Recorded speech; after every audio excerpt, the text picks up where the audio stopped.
Martial لاؤں کے ساتھ غیر جمہوری غیر آئینی قوتوں کے ساتھ ہمارا واسطہ بہت لمبا ہے. محمد ایوب خان، جنرل محمد ایوب خان کی تمام مارشل لا میں ہمارے اکابرین جیل میں تھے. عبدالصمد خان اشکزئی وہ واحد آدمی تھا جس نے ایوب خان کا سارا اقتدار جیل میں گزارا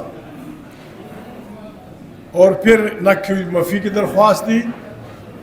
تھوڑے سے امتحانات دے کے 4 سال 14 میں سے 4 سال ان کو معافی دی گئی. محمود علی قصوری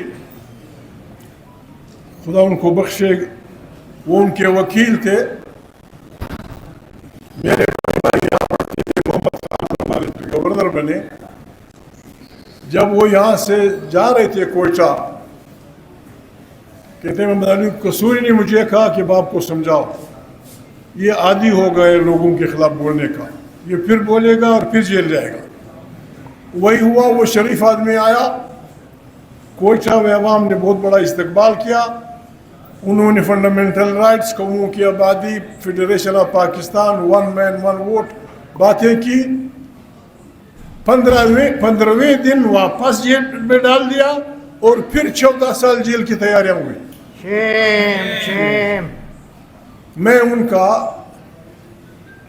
ان کے اولاد میں سے تیسرا ہوں. بہن کو ڈال کے تو میں چوتھا بنتا ہوں. میری پیدائش 48 میں ہوئی.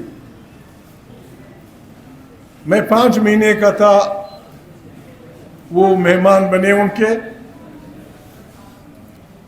قصہ لمبا ہے. جب پہلی دفعہ میں نے انہیں دیکھا تو میں 7 سال کا تھا. اب 7 years old. ایک آدمی گھسایا گھر میں، بابا کہاں تھا؟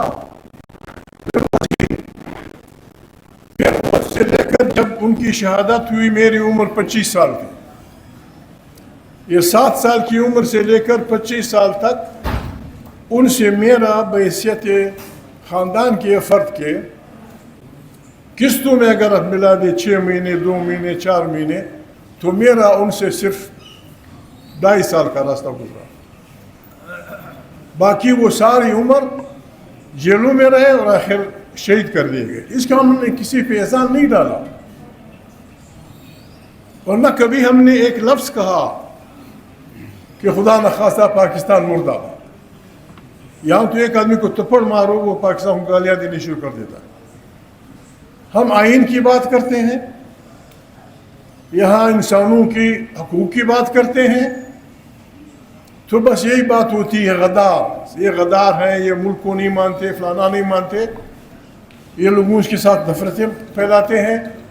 میں اپنی پوری ایمانداری سے بحیثیت ایک انسان، بحیثیت ایک مسلمان، بحیثیت وہ، ہم اس کو انسانوں سے اپنے فاصلے اس بنیاد پہ ناپنا کہ وہ کون سی زبان بولتا ہے، وہ کس مذہب کا پیروکار ہے، وہ مسلمان ہے یا نہیں ہے، کس بر اعظم کا رہنے والا ہے، اس کو ہم گناہ کبیرہ سمجھتے ہیں. انسان انسان ہے، ان میں اچھے اور برے ہوتے ہیں. یہ قرآن کریم کا فلسفہ ہے. ہم انسانوں کے انسان ہیں. یہ ہمارا ملک ہے. یہاں نہ کوئی کسی کا کیا سمجھے ماسٹر ہے، نہ کوئی کسی کا غلام ہے. پشتون، بلوچ، سندھی، سرائکی، پنجابی اپنے اپنے آبائی وطنوں پہ آباد ہیں.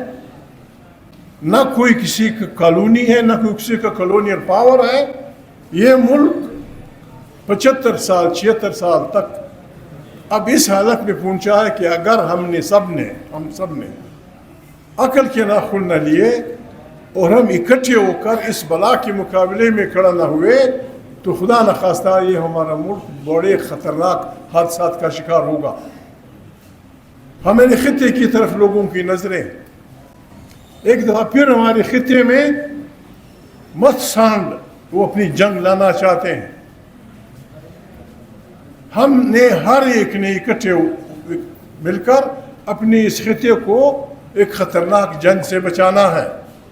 اگر یہ ہم نے ایک 2 نمبر کی وزیر اعظم اور ایک پاگل جرنیل کے حوالے کر دیا، یہاں جنگیں آ جائیں گی۔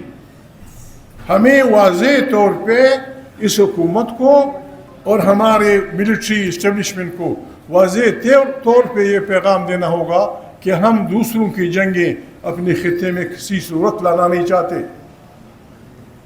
ہم اس ملک کو کیا ہم قرآن کریم کی بلوچ، سندھی، پٹھان، ہم جو بھی ہیں، قرآن کریم کے صفوں پہ آپ کو لکھے لینا چاہتے ہیں، make it a democratic state, اسے جمہوری بنائیں، آئین کی بالادستی تسلیم کریں، الیکٹڈ پارلیمنٹ کو طاقت کا سرچشمہ بنائیں، وہیں سے داخلہ اور خارجہ پالیسیاں پھونکنے پڑیں، پنجابی کو، سندھی کو، سرائکی کو، بلوچ کو، پٹھان کو آئینی گارنٹی دے دیں کہ آپ کے مادر وطن میں جو خدا پاک نے نعمتیں پیدا کی ہیں اس پہ آپ کے بچے کا پہلا حق تسلیم کیا جاتا ہے۔ That's all۔ قیامت تک ہم لینے کے لیے تیار ہیں۔ پاکستان زندہ باد نہیں، بالکل زندہ باد قیامت تک۔ لیکن ایک غیر جمہوری پاکستان، ایک 2 نمبر کے لوگوں کی حکومت کا پاکستان، اس کو زندہ باد کہنا خود گناہ ہے۔ یہاں عجیب ملک ہے، ہم کریں گے کیا؟ سچ پہ پابندی ہے، جھوٹ اللہ پاک فرماتے ہیں کہ لعنت اللہ علی الکاذبین، پھر ہم کیا کریں گے؟ سچ کیا ہے؟ سچ یہ ہے کہ یہ الیکشن تحریک انصاف جیت چکی ہے، یہ سچ ہے۔ ہمارے اختلافات سے ہی، ہمارے سے میرے امنات سیاسی پارٹیوں کے، ہمارے 1000 اختلافات سی، لیکن عوام نے کمال کر دیا۔ عوام کی طاقت اللہ کی طاقت ہوتی ہے، ورنہ یار لوگوں نے، میرے اپنی معلومات ہیں، میں نے اس تقریر میں جس کا ذکر کیا جاتا ہے، میں نے اپنی معلومات یہ ہیں کہ یار لوگوں نے فیصلہ کر دیا تھا فلانا پریزیڈنٹ ہوگا، فلانا وزیر خارجہ ہوگا، فلانا صوبہ فلانے کے پاس ہوگا، فلانا صوبہ فلانے کے پاس ہوگا، فلانا کو یہ کریں گے، فلانا کو وہ کریں گے۔ کسی کو کیا پتا تھا کہ عوام کا یہ ووٹوں کا جو سیلاب آئے گا، اس نے وہ سارا ٹیبل الٹ پلٹ دیا۔ کسی کی پگ گم ہو گئی، کسی کی موچڑ گم ہو گئی، کسی کی دوستی گم ہو گئی۔ اب اس کو سنبھالا نہیں دیا جا رہا، اب وہ اس کو کوئی سنبھالا نہیں دے سکا۔ اس کا علاج صرف ایک چیز، یہ ایک ہے، یہاں آئین کی بالادستی ہوگی۔ آئین ایک، اگر میں 93 میں جب دوسری دفعہ منتخب ہوا، گوہر ایوب صاحب سیٹ پہ تھے، عمر ایوب